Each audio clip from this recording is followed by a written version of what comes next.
с играчите в тяхната 15-тица. Видяхте как Пилко и Яворник, двамата най-здрави играчи на Словения, доста пъти бяха близо до ръба на провокацията в някои от моментите, когато атакуваха нашите ръгбисти, но за сега 14-7 за отбора на България. Да се надяваме, че нашите ще успеят да направят скоро още едно есе, за да решат нещата изцяло в своя полза. За съжаление, тази топка остава във владението на Словения. Една тук спонтанна хватка в техните 22 метра. Чака Семров да извади топката. Тя излезе вече от схватката. Голяма битка. Отново Семров. Субич изрита силно напред.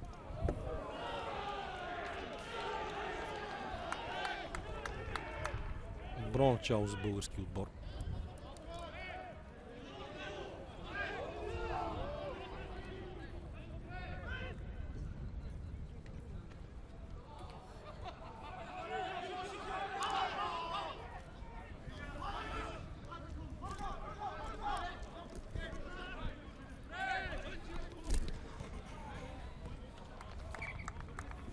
Тъч за нашата. Здравейте отново. Добър ден. Между другото, този похват, който пробва сега Смилко с шут зад краката на защитниците, всъщност е израз на това, че ти не можеш да докосваш състезател, който не държи топката.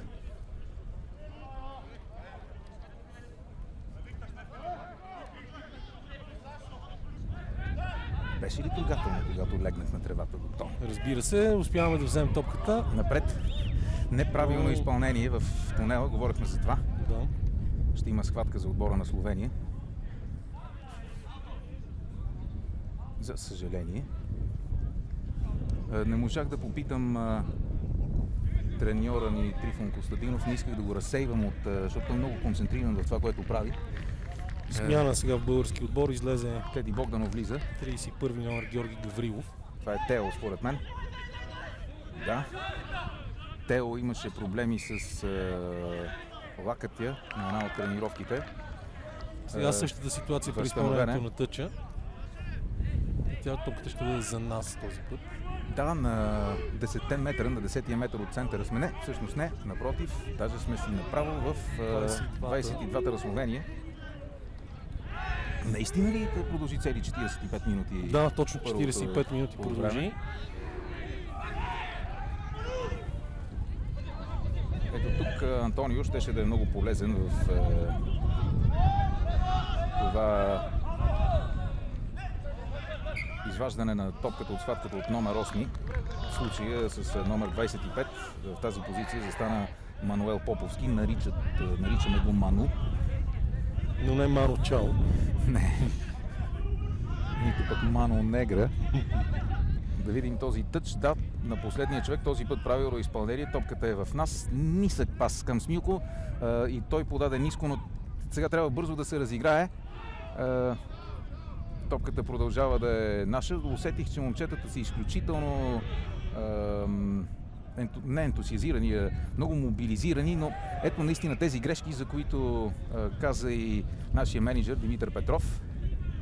Това е изпускане на Мартин Тодоров в този много важен момент от развитието на играта. Но всъщност всичко като че ли тръгна от първият пас беше нисък, вторият има някаква така неписана логика, че както тръгне първият пас в раздаването, общо взето всички се развиват по същата логика. Това доведе до това изпускане, за съжаление. Иначе можеше да стане от психологическа гледна точка важно да отбележим точки сега, предвид факта, че загубихме своя капитан. Топката продължава да е в нас. Светлио Даджийски опит за ждроп. Не е успешен. Да, за съжаление. Светлио Даджийски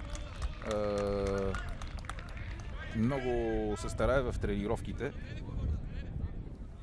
Той получи, всъщност беше няколко месеца извън играта, защото на онзи исторически матч срещу Унгария в Будапеща, с който миналата есен България имаше огромния късмет да открие цялостната кампания на световните квалификации за световното в Англия през 2015. Там беше и световната купа Уилям Уебелис, много големи играчи от световния ръгби спорт, включително и всички председатели на всички видове федерации.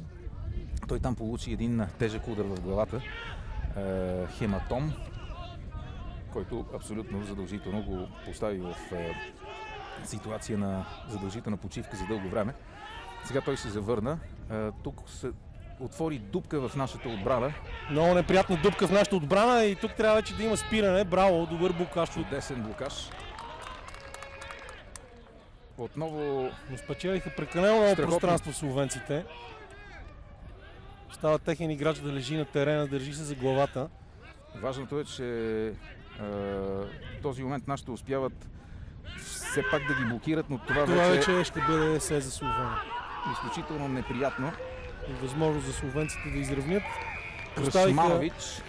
Поставиха топката точно в средата, т.е. ще бъде лесно за допълнителния удар. Много ми се искаше ние да сме първите, които отбелязваме точки в това второ полувреме. За съжаление не се случи и така. Остава ни утехата, че ще наблюдаваме един много напрегнат и интересен матч по ръгби до неговия край, но хубав пас чиста тук. Позиция, двама души на практика, трима даже влизат чисто в точковото ни поле.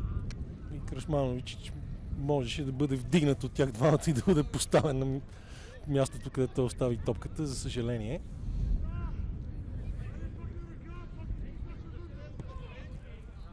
Нямаше как да се сбърка от тук. И вече резултатът е 14 на 14. Равен 14 на 14, след това пълно се. 5 точки плюс допълнителния удар за 2 са резултатни за отбора на Словения.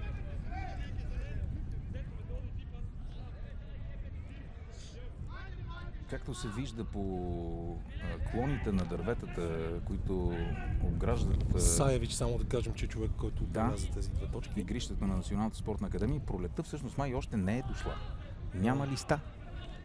Чудесно изпускане на топката от словенците след изпълнението на център от Смилко Дебренлиев, което означава, че имаме една много приятна схватка в наша полза в стратегически важен място на терена в 22-та на отбора на Словения.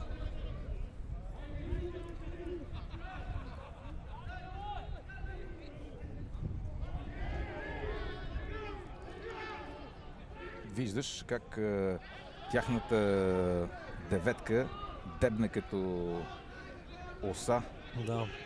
Нашата деветка. Той през цялото време е там, винаги на схватката дебне отблизо да може да се много агресивно играе между другото, но Ники успя да задържи топката тук. Наказателен в наша полза. Би трябвало да вземем отново, да вземем отново, как се казва, да поведем в резултата. Да видим кой ще го изпълни. Смилко, да. Обикновено играчите, които шутират в един отбор, са тези, които играят позицията, която играе Смилко. Свръзката на 3/4 линия, или пък последният човек, в случая Ради Дамянов с номер 33 играе днес за нас. Много ми се иска Смилко да не сгреши отново.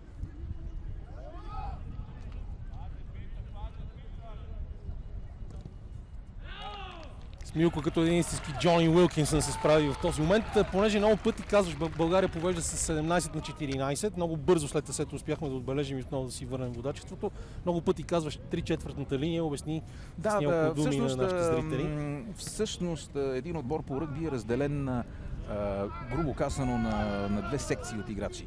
Припомняме, че това всъщност е най-масовия спорт в света. Имаме 15 играчи срещу 15. 30 души на същата квадратура, както играят 22. Да, спортове, като всъщност първите 8 са така наречената схватка.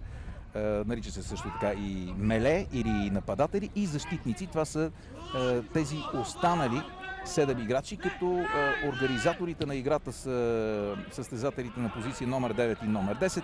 Деветката е свръзкана с хватката. Говорихме за тяхната деветка преди малко. Той е човека, който на практика трябва да играе най-много с топката, разпределителя. Хвания! Извинявам се. И съответно 3/4 линия, ако забелязвате, когато ние сме в нападение, нашата се реди на диагонал, защото по този начин логически, нали, топката се подава назад. Когато сме в защита, се подреждаме в линия, за да можем да спираме и да се защитаваме срещу техния диагонал. Виж каква скорост имаме тук, но трябваше да подаде топката. Да, трябваше да подаде, имаше защото сега имаме риск. И съответно задържа топката, защото в противен случай тук този играч бързо изпълни наказателния удар, защото при такава ситуация, при възобновяването на играта, нашите защитници на практика трябва да са се дръпнали на 10 метра в защита. Те естествено не го бяха направили, защото нямаха време. Затова беше и това бързо изпълнение. И на практика сега словенците ще търсят тъч, евентуалното и овладяване, защото припомняме нещо, което говорихме за което говорихме през първото по време, че при директно изпълнение в тъч на наказателен удар, след това топката се вкара в игра от същия отбор, т.е. шансовете са по-големи. Тинко Христов излиза, смяна на нашия ляв пириер. На негово място виждаме Слави Гомошян от отбора на столичния Локомотив. Това беше най-доброто нещо, което можеше да се случи в тази атака. Вятърът като че ли утихна, между другото. Той се появява непрекъснато, коварно на издебва от някъде. Може би сме на ветровита позиция. Ще си призная обаче, че нещата горе-долу се промениха след края на първото време. Вече започвам да виждам нещо в монитора, тъй като слънцето не свети директно в него. Тези, които се чудят за какъв монитор говорим, ние тук на нашата елитна Куковича кабина имаме и един монитор, който ни показва картината, която излъчваме пряко по БНТ2. Хубав дълбок тъч. Нашите махнаха топката от това напрежение, което беше близо до нашето точково поле. Тъчът на практика е на централната линия. 12 минути минаха от първото полувреме. От второто полувреме, извинявам се. За съжаление, Словения успя да отбележи СС, с което изравни резултата, но след това имахме възможност да отбележим 3 точки чрез безгрешно изпълнение наказателен удар от Смилко Дебренлиев. Много изпускат топката словенците. Възможност тук да се направи нова спонтанна схватка.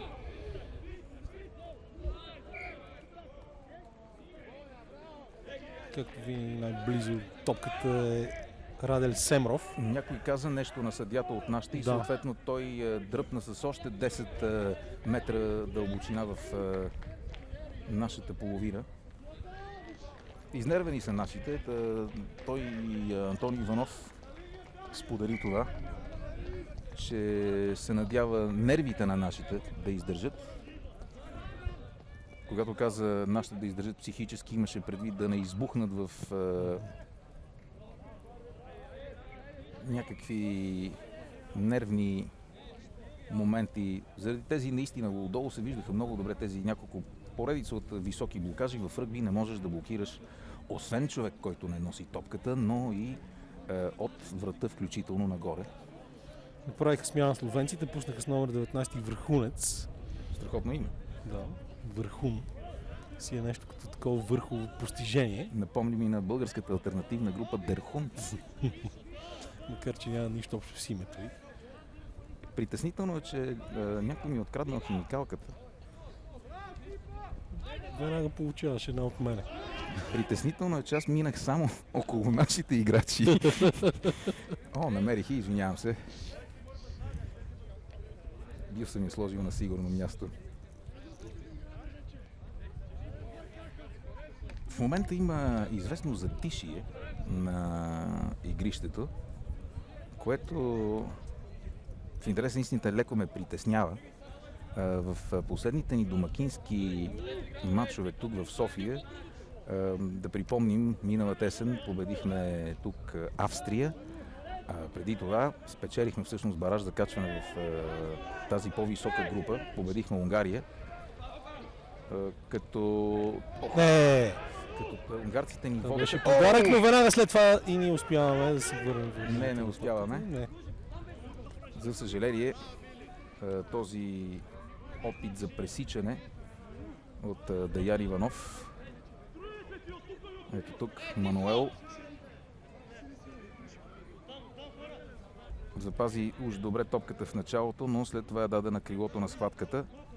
И тук, дебнейки момента, в който да грабне топката, за съжаление, нашият втори център Даян, който се включи всъщност в последния момент в отбора след контузията на Иван Пачаръзов с нощи на тренировката, последната ни тренировка преди този матч.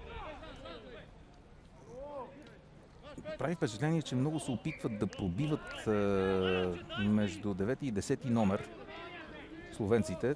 Всъщност така стана и есетин през първото полувреме. Очевидно човекът с номер 10, техният капитан Анце Тропан, който къде каза, че е играл в Португалия. Да. Португалия, между другото, направиха много сериозно изкачване и развитие в последните години. Отборът им по ръгби 7, тази по-динамична вече от олимпийска дисциплина. Като ще видим в Рио де Жанейро през 2016. Да, направи много голям възход. Лош пас от Ники към много нисък пас, който нямаше как да бъде овладян. Добре, че успяхме толкова Светли дълбоко Олдаджийски успя да махне топката.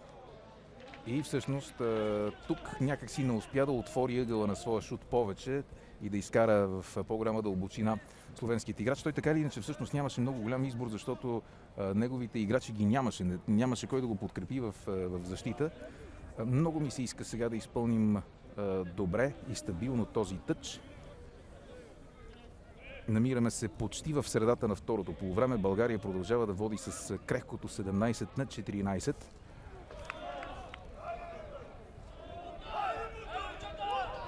Ето, pick and go. Нещо подкрепата на схватката като че ли я няма. Дойде се пак. Да, включи се макар и малко късно. Още 2-3 метра спечелени. Сега обаче добра защита на словенците. Неприятно добра защита на словенците, която ни върна 5 метра назад. Ето го Светли Олдаджийски, къс удар над главата. Но право в ръцете на Михелич. Дали пък беше спрян непозволено.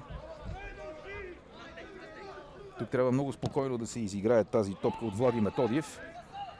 За съжаление, топката излезе директно. В тъч трябва да поясним това правило, че ако ти се намираш пред зоната на своите 22 метра и топката излезе директно в тъч, той се връща изпълнението му на мястото, където си бил. Т.е. тя трябва задължително да тупне в игрището преди да излезе. Всъщност това е големият бонус, който ти дава присъствието ти в собственото 22. Разбира се, това е с цел подпомагане на отбора, който се защитава. За съжаление, матчът продължава да е абсолютно неясен. Всичко може да се случи в него. В всеки един друг случай, ако не бях пристрастен толкова много към отбора в Зелеро, щях да стоя и да се наслаждавам на този неясен като развой и краен резултат. Нова смяна в нашия отбор.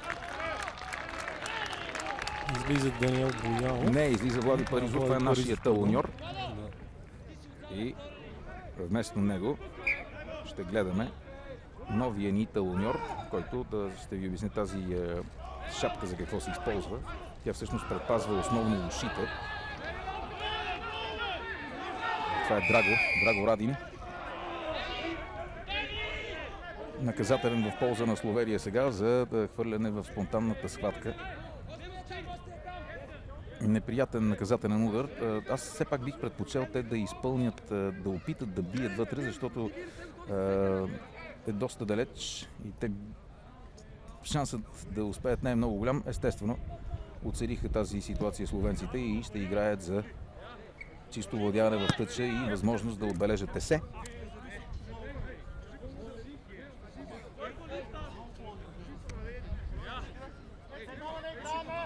Любопитно е, че между другото за първи път наблюдавам толкова тиха публика на матч на българския национален отбор. Факт е, че матчът не е от най-бързите, но пък нещата станаха много тактически вече.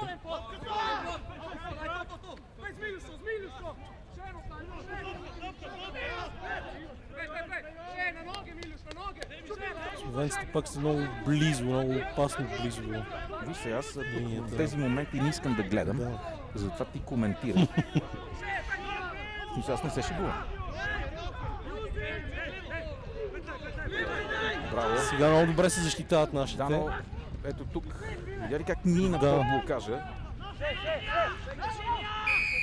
Не мога да не гледам, след като ти не ми разказваш какво се случва. Наказателен удар. Дали ще се опитат да влязат с топката? Да. Точно това ще се опитат да направят, защото позицията е неудобна. Пилков се опитва там да влезе. Браво. Нашите обаче взеха тук за секунди поне да държат топката. Браво! Страхотно. Отлично. Извадихме се от много наказателен удар обаче. но пак наказателен удар за Словения. Според мен сега ще видим всъщност.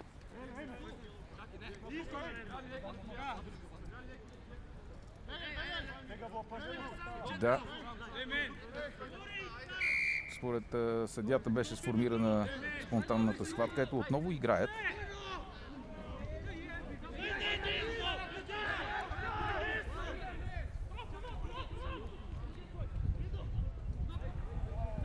Добри блокажи. Решителни блокажи. Това са блокажи, които спасяват есета, но много... Забелязваш ли се, като вземе топката, тяхната деветка, колко бързо се изстрелва напред. Нов наказателен. Тази серия от наказателни започва... Всъщност има един принцип. Сега ще има картон за някой наш играч, според мен. Жълтият картон означава... Нямаме талоньор вече. За 10 минути. Жълт картон означава отстраняване от игра за 10 минути. С човек по-малко ще играем. При този много крехък резултат това не е много приятно. 10 минути с човек по-малко. Отново адски близо словенците. Изпуснаха, т.е. топката е осъществила движение напред. Струва ми се, че някои от нашите играчи освен това са изморени. Тук всъщност се намесва така наречения коучинг. Важността на смените, които се правят от треньора. Съдията Росен, също продукт на знаменитата пернишка школа, сигнализира на главния съдия за този пас напред.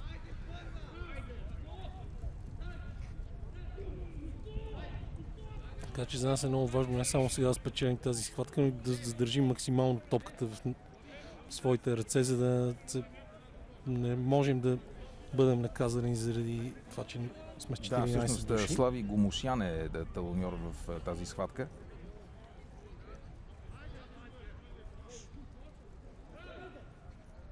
Влади е първата линия. Десния ни пилиер. Хубав, сигурен шут, но няма да излезе топката в тъч. Всички се надяваха. Чудесно! За огромно удоволствие на публиката словенският състезател се подхлъзна и при падането си изпусна топката напред.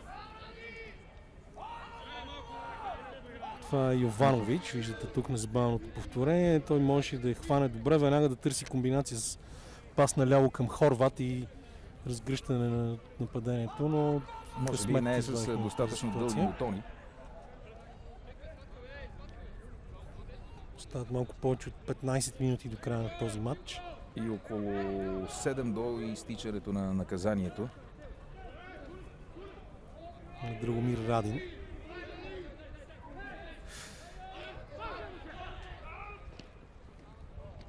Някак си не беше на скорост Смилко и иначе като идея този пас беше добър, но Светло Одаджийски притежава много хубава скорост. Нямаше изпускане напред, може би. Но така смята Серхий Поплавски. Ето сега ще видим. Ето тук опита за тампон на Светло Одаджийски, но той беше блокиран от друг играч. Да, всъщност, за съжаление, Гаян Иванов изпусна топката, така че тя отида напред. Двамата ни центрове, не бих казал, че са тренирали заедно.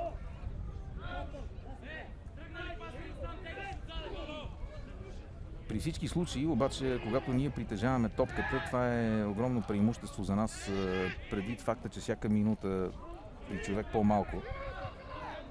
Напомням ти и още една аналогия, че голяма част от логиката в ръгби спорта напомня на морския шах, т.е. търсиш празното пространство. А когато си с човек по-малко, такова определено има. Да. Пак започват атака словенците. Сулич беше спрян. Отново Анжи, Радель Семров извади топката от схватката. След това Саевич беше повален на земята. Засада на нашите играчи. Преминали са линията на засада. Между другото, не разбрах защо словенецът предпочете да задържи топката, а да не подаде, да раздаде, както се казва на ръгби език, наляво, където имаше двама негови играчи срещу един. Толкова по-добре, разбира се. Отново магиосника трябва да влиза на терена. Да. Светло Одаджийски този път има видим проблем с ръката си. Практически ако не е играч от първа линия, играта не се спира и съответно медицинските процедури се осъществяват, така че бих предпочел това да се случи възможно по-бързо, защото на практика в момента сме с двама играчи по-малко. Разбира се, какъв е смисъл от това, разбира се, защото ти ако искаш си лежи, т.е. не можеш да бавиш и печелиш време по този начин. За щастие Одаджийски или Одата, както го наричат ръгби средите в българския народ, вече е на своето място. За кого обаче ще бъде Одата на радостта в края? Остана важният въпрос. Страхотна игра на думи. Чаках нещо такова да се случи от началото на матча. Вече цели 67 минути. Сигурно си овладяха тъча словенците. Залъгващ опит за пробив. Много неприятно. Добро покриване в защита. Чудесно. Нашият треньор Трифон Костадинов много говори за това придвижване на диагонала в защита с цел изхвърляне на играчите ефективно в тъч. Сега нов наказателен удар за словенците.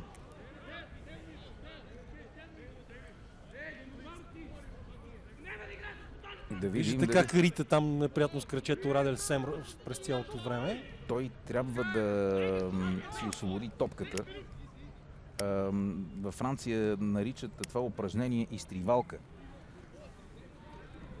Защото на практика, когато веднъж си блокиран и се окажеш в погрешната страна на спонтанната схватка, ти пречиш на топката да се движи. И има опит от тяхна страна, естествено, да си я доставят възможно най-бързо. Отново играх в тъч словенците, което означава, че те не искат да изравнят резултата, искат директно да нанесат съкрушителен удар, което всъщност може би е логично предвид факта, че сме с човек по-малко от тях. Сега грешка, която ние допуснахме два пъти, те я допуснаха също. Топката в тъч не беше хвърлена в права линия в тунела от техния талоньор и съответно сега имаме възможност да вкараме ние топката в игра в схватка. Разбира се, тук трябва да сме много сигурни в това, че ще имаме чиста възможност за шут дълбоко в тъч, колкото по-дълбоко, толкова по-добре. Остават около 2 минути, малко повече от 2 минути до завръщането на Радин на терена. А също така и около 10 минути, казвам около, защото първото полувреме се оказа, че С цели 5 минути по-дълго. между другото нямаше някакви неща, които да дадат основания на съдията да продължи матчът. Това Това повторение 4 пъти на схватката тук в ляво на игралното поле може би беше причината, защото топката се съдържа там повече от 6-7 минути.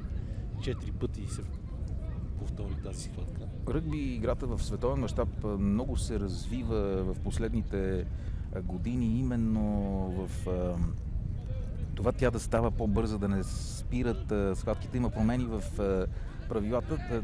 Ако преди 15 години в френската висша лига по ръгби, която е най-силно функциониращата в Европа в момента, ефективното време на топката, т.е. на игра е било 34 минути от 80. За 15 години са дигнали процента на 65, което е колосално според мен като развитие. Ще бъде добре ние да стигнем до такова голямо задържане на топката в игра. Върхунец преди малко беше на върха на тъча. Сега словенците продължават да атакуват близо до българската 22 метрова линия. Отново наказателен удар. И това е сигурно 6-ти или 7-ми наказателен удар в този матч. Ето отново 10 метра по-дълбоко в нашето поле, защото не можеш да говориш със съдията. Нашите се опитват през цялото време и са наказани за втори път по този начин. Това, между другото, може да се допусне вероятно в някакви други спортове, в ръгби абсолютно не. Сега страничният съдия дава предупреждение на нашите защитници, че не са на 10 метра, необходимите 10 метра от наказателният удар и са в положение на засада. Отново не търсят трите точки, а търсят есето словенците. Всеки момент обаче всъщност би трябвало да изтече 10-минутното наказание на Драгомир Радин. Нова смяна в отбора на Словения. Тук отново, между другото, да сгрешиха при изпълнението на тъч. Топката да беше метната в права линия в тунела. Извинявай, че те прекъснах. Не, нищо. Аз очаквам всеки момент и ние да сме с пълен състав. Но ако искаш, кажи за... Не, тръгна да говориш за смяната в отбора на Словения. Да, влезе играч номер 29, който в този списък, който словенците са изпратили, не фигурира. Така че ние не знаем кой е техния номер 29 и те много модерно ти бяха изпратили на СМС целия си състав. Влиза Радин за България с номер 17. Да, имаме 7 минути до края на този матч и много крехката ни преднина от само 3 точки. Един наказателен удар. Схватката е за нас обаче.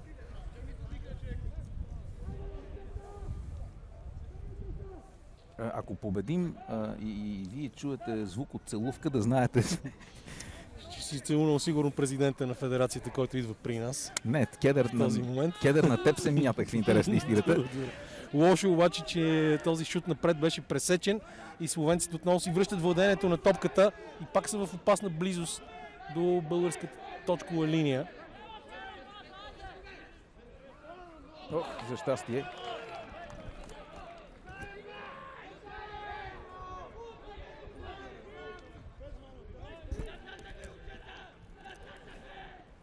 Трябва тук много ефективно да ги спираме.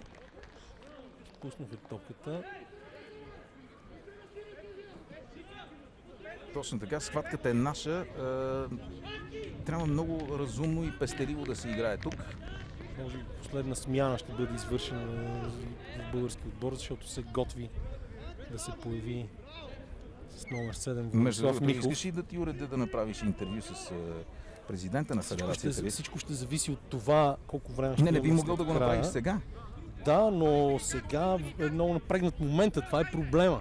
Ти си шефът, ти решаваш. И просто ще бъде лошо точно сега, ако изнесем топката напред, естествено, ще го направя с най-голямо удоволствие. Хубав, Да видим сега. хубав поглед на Смилко Дебранлиев. добре. Светло Одаджийски продължение.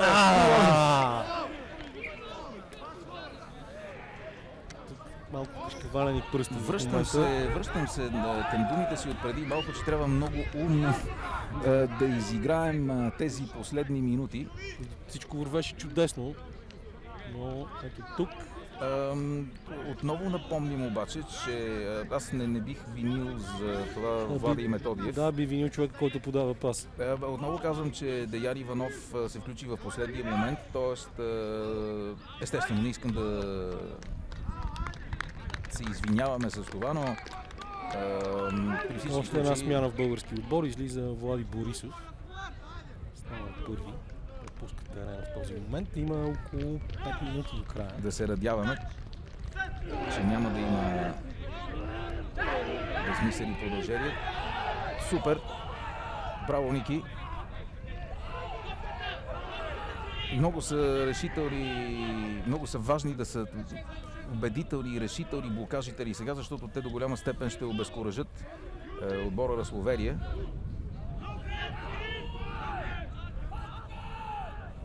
Чува се публиката какво призовава. Долу, мачкай. Сега е хубаво да хванем тази топка. Браво! Страхотен, страхотен! Невероятна! Ах, тъч! Публиката е недоволна от решението на съдията да покаже, че на практика имаше застъпване на линията. Между другото, в ръгби линията се счита за част от навън. Навън, да. Съответно, Не като в волейбол и тенис. съответно ако направиш да заложиш топката и на линията на точковото поле, всъщност все едно си направил есе.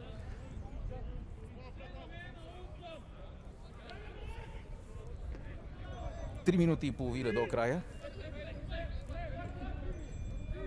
Между другото, ако успеем да спечелим матча с този резултат, ще бъде доста инфарктно.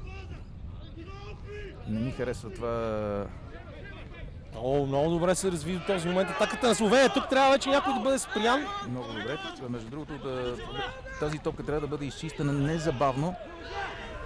Това ще бъде схватка на 5 метра за отбора на Словения. Много натиснаха словенците в тези минути. Струва ми се, че физическата им подготовка е на малко по-добро ниво, отколкото нашата. Всъщност, предвид някои финансови проблеми в държавата ни, в последните месеци особено, подготовката на българския национален отбор не успя да се състои, да премине по план. Георги Биволарски. От тук мога да позная, че това е последният човек в нашата отбрана, Радослав Дамянов. А от това, което прави като движение медицинското ми лице, ми се струва, че може би има някакво схващане на мускулите. Това, между другото, е много неприятен момент в матча, защото остават само 2 минути до неговия край. С други думи, ако Словения успее да направи нещо, ние няма да имаме никакво време за реакция. А всъщност на практика, сега като поглеждам какво се случи в този момент в матча, те само за един много къс момент в началото водеха в резултата. На практика ние водехме и водим през по-голямата част от матча. Да се надяваме на пределна мобилизация на нашата схватка и на играта ни в защита в този момент, както това всъщност спасяващо затискане на топката в точковото, струва ми се, беше Станислав Иванов.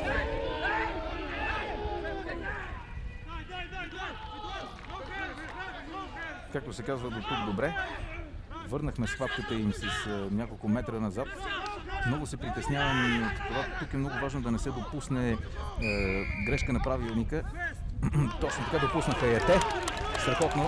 Браво! Наказателен удар за нашите.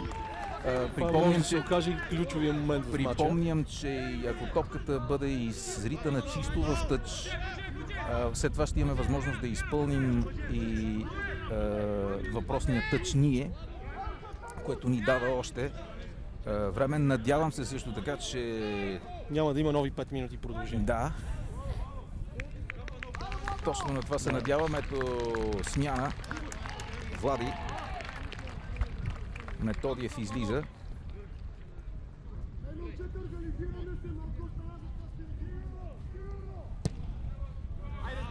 Смяна за свежест, предполагам, а и Ето го и чистия тъч.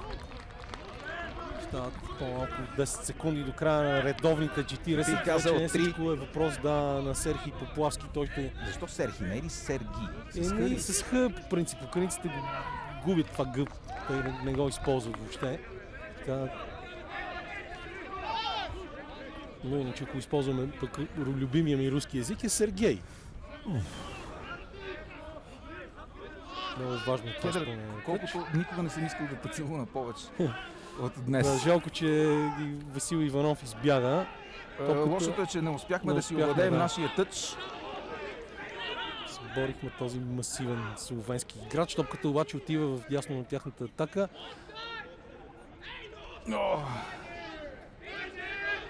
Мъжки се хвърлят нашите, но... Това го кажа, успя да превира словенеца, между другото. Да, топката продължава да е тяхна. Не ми харесва и това, че тук са 3 срещу 1. За щастие. Това беше изключителен късмет, че изпуснаха топката, защото... Не е късмет, просто може би не са тренирали достатъчно момчетата. Имаше доста сериозен коридор напред и есето се виждаше. Слава Богу, щяхме да получим есенето в последните секунди. Това, за което говорихме, да, ето, хоп, лош пас напред. Михалич не успя да овладее. Струва ми се, проблема не е в Михалич. Не бих искал да съм на мястото на неговия съотборник после в джакузито. За уютното джакузи на Националната спортна академия. Нова смяна. Последна смяна, може би. Между другото, чу се малко от сирената на стадиона, която по принцип сигнализира за изтичане на края, въпреки че той на практика би трябвало да е свършил преди близо 2 минути. Казваме, че веднага от тук, след края на нашото пряко предаване от стадиона на Националната спортна академия, се пренасяме директно на кортовете в Пловдив, където пък е матча на двойки за Купа Дейвис. И там ни очакват Николай Бришимов и Евгений Николов в поредния много богат спортен ден в програмите на Българската национална телевизия. Нашите овладяват, тръгват напред. Не. Добре. Чудесно. Ето, това е едно много добро печелене на територия. Продължаваме да владеем. Сега тук ще се образува сигурно спонтанна схватка. Въпросът е до кога ще изчака съдията. Разбира се, той не може да свири докато се играе. Топката трябва да е мъртва, както се казва.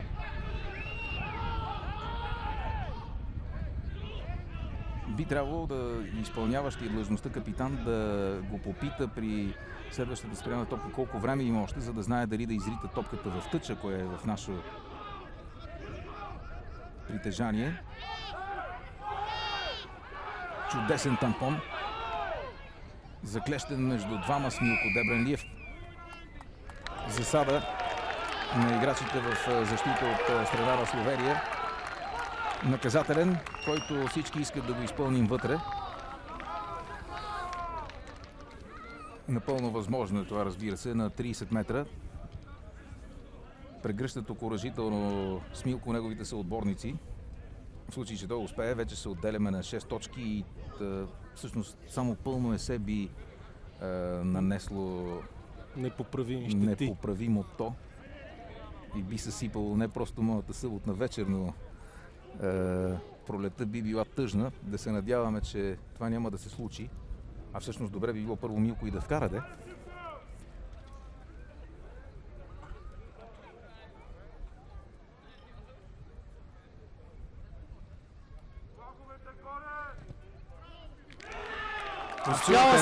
Абсолютен. И край на матча. Това, уважаеми зрители, да.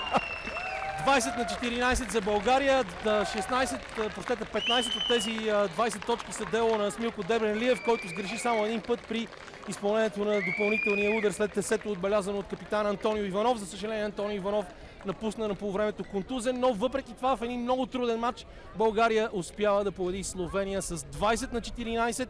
Благодаря много на Васил, че отново ни помогна да бъдем малко по-вътре в Кедър, ти си спорта. номер едно. И България печели втора победа в тези квалификации, така че с добро настроение се прехвърляме в Пловдив, където ни очакват Никола Ибришимов, Евгений Николов и целият ни екип, който ще предава за вас матча на двойки от двубоя с Естония за Купа Дейвис. Останете с програмите на Българската национална телевизия и разбира се с БНТ 2.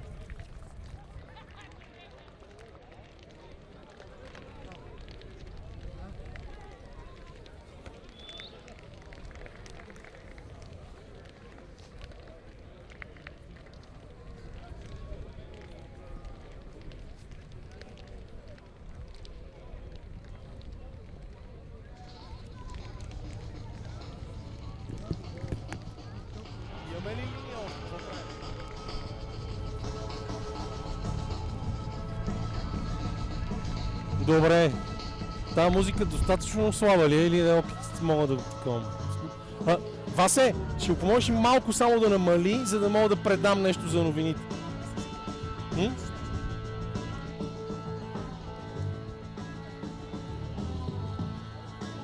Не, той Васко сега ще го помоли да намали само.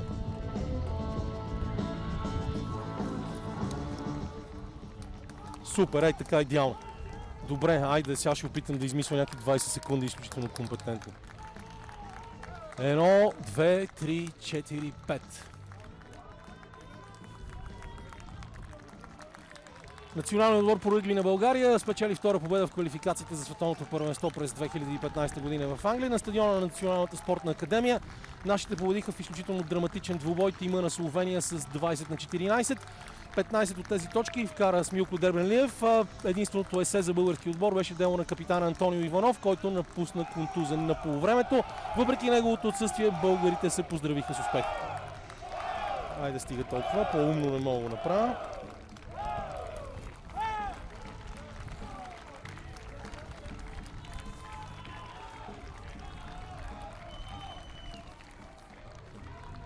Мерси.